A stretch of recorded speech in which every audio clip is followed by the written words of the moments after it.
συναντήσουμε τον εαυτό μας και να κλείσουμε την πόρτα του μυαλού μας. Δικό μας είναι το μυαλό, ό,τι θέλουμε το κάνουμε. Ακριβώς, εμείς έχουμε τον έλεγχο. Ευχαριστώ πάρα πολύ. Σε ευχαριστώ, Αφροδίτη. Να είσαι καλά.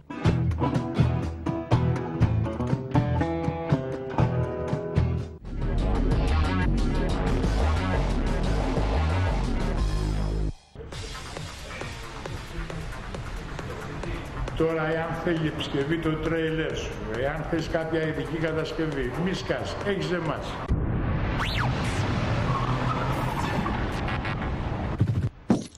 Ο Καριοθράφστης, από τα μεγάλα μπαλέτα της Μόσχας. Ο Καριοθράφστης, ένα μαγευτικό χορευτικό υπερθέαμα από τα φημισμένα μπαλέτα της Μόσχας. 1 Νοεμβρίου στο Μέγαρο Μουσικής Θεσσαλονίκης, 2 Νοεμβρίου στο Μέγαρο Μουσικής Αθηνών και 3 Νοεμβρίου στην Πάτρα. Εισιτήρια προπολούνται.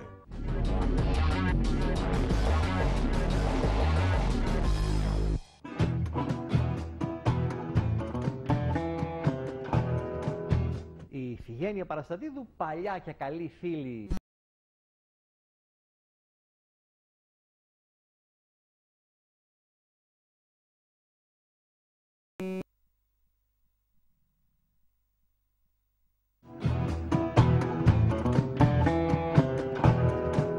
Η Αφροδίτη Φρέγια Παυλίδου, παλιά φίλη της εκπομπής, ενεργειακή θεραπεύτρια, συγγραφέας ενός πολύ όμορφου και πρακτικού βιβλίου, το 365 συν 1 συνταγές ευτυχίας.